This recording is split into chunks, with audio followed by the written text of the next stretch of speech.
자, 오늘 이 새벽에 하나님께서 우리에게 주시는 하나님 말씀은 사도행전 19장 11절에서 20절까지 말씀입니다. 저와 여러분이 한 절씩 나누어서 교독합니다. 하나님이 바울의 손으로 놀라운 능력을 행하게 하시니 심지어 사람들이 바울의 몸에서 손수건이나 앞치마를 가져다가 병든 사람에게 얹으면 그 병이 떠나고 악귀도 나가더라. 이에 돌아다니며 마수라는 어떤 유대인들이 시험삼아 악귀 들린 자들에게 주 예수의 이름을 불러 말하되 내가 바울이 전파하는 예수를 의지하여 너희에게 명하노라 하더라. 유대의 한 제사장 스게와의 7 아들도 이 일을 행하더니 악귀가 대답하여 이르되 내가 예수도 알고 바울도 알거니와 너희는 누구냐 하며 악귀 들린 사람이 그들에게 뛰어올라 눌러 이기니 그들이 상하여 벗은 몸으로 그 집에서 도망하는지라. 에베소에 사는 유대인과 헬라인들이 다 이를 듣고 두려워하며 주 예수의 이름을 높이고 믿는 사람들이 많이 와서 자국하여 행한 일을 알리며 또 마술을 행하던 많은 사람이 그 책을 모아 가지고 와서 모든 사람 앞에서 불사르니 그 책값을 계산한 적 은 5만이나 되더라. 이와 같이 주의 말씀이 힘이 있어 흥왕하여 세력을 얻으리라. 아멘. 좋은 아침입니다.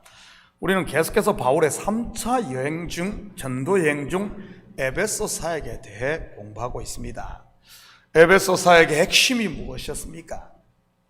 제자 훈련 또는 이 말씀을 집중적으로 가르치는 사역이었습니다. 두란노 서원을 렌트해서 말이지요. 요즘으로 하면 성경학교 또는 신학교를 했다고도 볼 수 있고요. 얼마 동안을 가르쳤습니까? 2해 곧 2년입니다. 그러자 어떤 일이 일어납니까? 아시아에 사는 유대인이나 헬라인이나 다 주의 말씀을 듣습니다. 무슨 의미겠습니까? 아시아에 사는 사람들이 다 이 두란노 학교의 졸업생이 되었다는 뜻일까요? 분명 그것은 아닐 것입니다. 그렇다면 어떤 의미겠습니까? 이곳에서 훈련받은 제자들이 각 지역으로 흩어져 복음을 전했다는 뜻 아니겠어요? 처음에는 12명으로부터 시작을 했을 것이고요. 저는 우리 교회도 이런 무브먼트가 일어났으면 좋겠습니다. 배웠으면 또 누군가를 가르치는 제자 훈련 바란 말이지. 사실 지금도 다양한 모습과 방법으로 비슷한 일들이 진행되고 있지만 더 많은 모임들이 생겨났으면 좋겠습니다. 넓게 보면 북클럽도 하가다 성경 암송 모임도 그리고 세가족 교육도 제자 훈련의 연장선상에 있는 것이고요. 분명 바울의 에베소 사역의 핵심은 말씀을 전하는 것이었습니다. 그런데 오늘 본문에 보면 아주 특별한 역사들이 일어나는 것을 보게 됩니다. 같이 살펴보면서 말씀을 전할 때 일어나는 역사들을 공부해 보도록 하겠습니다. 11절 12절입니다.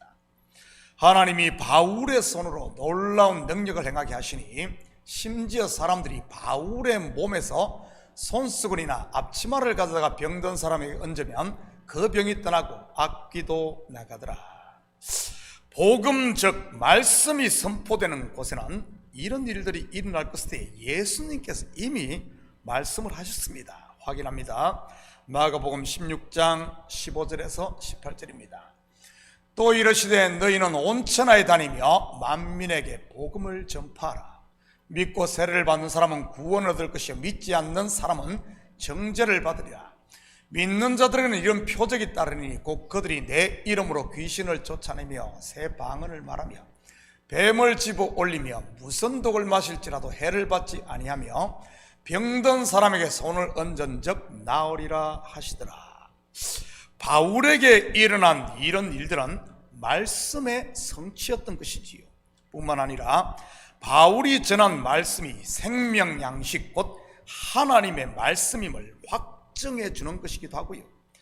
그런데 예수님의 이 말씀을 꼭 눈에 보이는 것으로만 적용할 필요는 없는 것 같습니다. 예를 들어 독을 마신다고 하니 농약이나 청산가리식으로 말이지요. 그런 독약이 몸을 죽인다면 거짓 선생들이 전하는 잘못된 가르침이나 거짓된 이단 사상들은 영을 병들게 하고 죽이니까요. 하나님의 말씀이 내 속에 있으면 이런 거짓들에 속지 않는다는 말이지요. 무슨 독을 마실지라도 죽지 않는 것 말입니다. 다 분별을 할 수 있으니 말이지. 왜냐하면 하나님의 말씀은 진리요 빛이니까요. 그리고 에베소 사역에서 일어난 특별한 역사가 있는데, 바울이 손을 얹고 안수하거나 직접 귀신을 쫓아내지 않았는데도 병이 낫고 악귀가 나갑니다. 다른 사람들이 바울의 앞치마나 손수건을 가져다 얹었는데도 말이지. 이런 특별히 에베소 사역에서 나타난 표적입니다. 저는 여기에 어떤 복선이 깔려있지 않나 생각을 해보았습니다. 여러분, 에베소 사역의 특징이 무엇입니까? 직접 찾아가서 복음을 전하는 것이 아닌 제자 훈련을 통해 제자들이 가서 복음을 전하는 것이었다고 했습니다. 바로 그것과 연결되어 있다는 말이지요.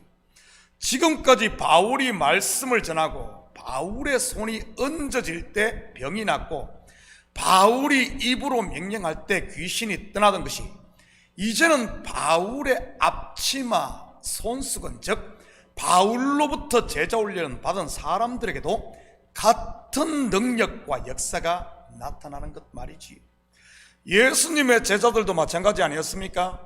처음에는 예수님의 말씀과 예수님의 손에 의해 표적이 나타나던 것이 12 제자가 훈련받아 파송된 후에는 그들에게도 똑같은 역사가 나타난 것 말이지. 바울 속에 역사했던 말씀이 훈련받은 제자들 속에도 똑같이 역사한다는 말입니다. 13절입니다. 이에 돌아다니며 마술하는 어떤 유대인들이 시험삼아 악귀 들린 자들에게 주 예수의 이름을 불러 말하되 내가 바울이 전파하는 예수를 의지하여 너희에게 명하노라 하더라. 이런 사람들을 속된 표현으로 무엇이라고 합니까? 짝퉁이라고 하는 것입니다. 겉만 그럴싸하게 따라하는 것 말이지요. 여러분, 왜 짝퉁이 있습니까? 진품이 그만큼 비싸고 가치가 있기 때문 아닙니까? 싸구려 중국 제품 짝퉁 있는 거 봤습니까? 아마 없을 겁니다. 적어도 몇천 불, 몇만 불 되는 루이비통이나 에르메스 같은 제품들에 짝퉁이 있는 것이지. 옛날에는 나이키 신발도 짝퉁이 있었다는 것 아십니까? 그런데 요즘에는 나이키 짝퉁은 제가 못 본 것 같습니다. 이런 짝퉁이 있다는 것은 그만큼 바울이 전한 복음 곧 하나님의 말씀에 능력이 있었다는 말입니다. 14절 15절입니다. 유대의 한 제사장 스게와의 7 아들도 이 일을 행하더니 악귀가 대답하여 이르되 내가 예수도 알고 바울도 알거니와 너희는 누구냐 하며, 유대의 한 제사장 할 때 이 제사장은 헬라 원어를 보면 대제사장을 일컫는 말입니다. 그런데 대제사장은 어디에 삽니까? 성전이 있는 예루살렘입니다. 그렇다면 이 스게와라는 대제사장 누구라는 말이죠? 대제사장도 아니면서 대제사장이라고 사기치고 다녔다는 말로 그것 또한 짝퉁이라는 말입니다. 그러다가 어떻게 됩니까? 들통이 난 것이지. 16절입니다. 악귀 들린 사람이 그들에게 뛰어올라 눌러이기니 그들이 상하여 벗은 몸으로 그 집에서 도망하는지라. 무슨 말입니까? 자기의 벌거벗음이 다 드러났다는 말입니다. 말씀이 증거되는 곳에 거짓이 드러난다는 말이지. 왜냐하면 하나님의 말씀은 그 자체가 능력이요 빛이니 말이지. 이것은 지금 교회도 마찬가지인 것입니다. 진리의 말씀이 증거되는 곳에 귀신이 쫓겨나고 가라지도 드러나는 것 말이지. 내 속에 진리의 말씀이 들어오면 나라는 옛사람이 쫓겨나는 것도 마찬가지인 것이고요. 여전히 내가 왕노릇 하시는 분들 계십니까?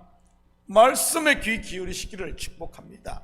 저는 우리 식구들이 날마다 이 말씀의 빛 앞에서 예수가 나의 주인, 왕이 되심으로 은혜와 평강에 하나님 나라를 누리시기를 바랍니다. 바울이 날마다 두란노 서원에서 강론했듯이 저도 매일 말씀을 강론할 테니 말이지. 18절 19절입니다. 믿은 사람들이 많이 와서 자복하여 행한 일을 알리며 또 마술을 행하던 많은 사람이 그 책을 모아 가지고 와서 모든 사람 앞에서 불사람이 그 책값을 계산한 적은 5만이나 되더라. 말씀 앞에 거짓이 드러나자 유대인과 헬라인들이 이 일을 듣고 하나님을 두려워합니다. 여기서 두려워하다는 말은 경외했다는 의미이고요. 그리고 예수님의 이름을 높이고 찬양하지요. 그러자 믿은 사람들이 자기의 죄를 자복하게 됩니다. 다시 말해 짝퉁이 드러나는 것들을 보고 성도들이 자기를 돌아보았다는 이런 말입니다. 저 제사장 가짜였네 하면서 손가락질을 하고 정죄한 게 아니고요. 이것을 고사성어로 무엇이라고 합니까? 반면교사입니다. 상대방의 잘못이나 나쁜 면을 통해 자신을 돌아보게 되는 것 말이지. 타산지석도 비슷한 의미고요.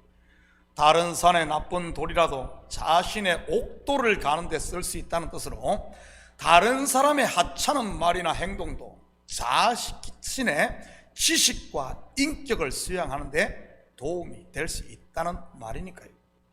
이런 역사는 마술을 행하던 사람들에게까지 변화를 일으킵니다. 마술을 행할 때 쓰던 책들, 그런 책을 가져와 모든 사람들 앞에 불살랐으니 말이지. 한마디로 하면 이들 또한 결단을 했다는 것입니다. 옛 나쁜 버릇들, 잘못들을 과감히 청산하는 그런 일들 말이지. 이거 청산하지 않으면 어떻게 되겠습니까? 또 때가 되면 또 나타나고 하는 겁니다. 과감히 청산해야 되는 것이지. 그 책값이 얼마입니까? 은 5만. 바로 은 5만 드라크마입니다. 1 드라크마는 데나리온과 마찬가지로 노동자들의 하루 품값입니다. 그렇다면 이것을 요즘 돈으로 환산하면 얼마이겠습니까? 요즘 노동자 하루 품값이 얼마나 되죠? 제가 건축하시는 분들한테 여쭤보니 그냥 페인트 정도 칠할 수 있는 스페니쉬 하루 일당이 200불이라고 하더군요. 인건비가 엄청나게 오른 것 같습니다. 예전에는 100불만 줘도 서로 일하려고 했는데 말이지. 그러면 은 5만이면 얼마입니까? 200불 곱하기 5만 하면 말이지. 얼마죠? 요즘 돈으로 환산하면 1000만 불입니다. 여러분 상상이 가십니까?